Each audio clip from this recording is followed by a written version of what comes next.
Hi, I'm Rajan Mistry, Senior Staff Engineer with Qualcomm Technologies. We have two demos.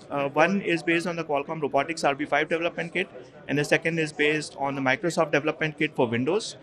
The first demo we have is using the Qualcomm RB5 robotics kit and showing how you can run different AI models for robotics use cases. We have a model running an Onyx model that is doing lane tracking. We have stop sign detection, we have face detection, object detection, a lot of different AI models running on the robotics dev kit.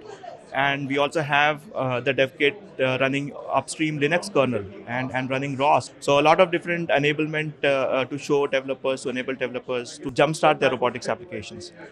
The second demo we have is around the Microsoft development kit, that's the Volterra box, and it's also running different AI models to kind of show how optimized it is to run the AI models on AI engine on a dedicated compute block.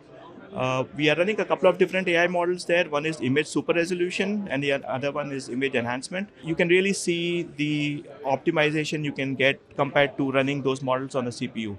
And the demo is also having running a lot of native development tools, right? A lot of enablement from Linaro, upstreaming LLVM tool chains, CMake, GNU, Visual Studio Code, a lot of development tools running natively on top of the AI enablement that comes from the Snapdragon platform.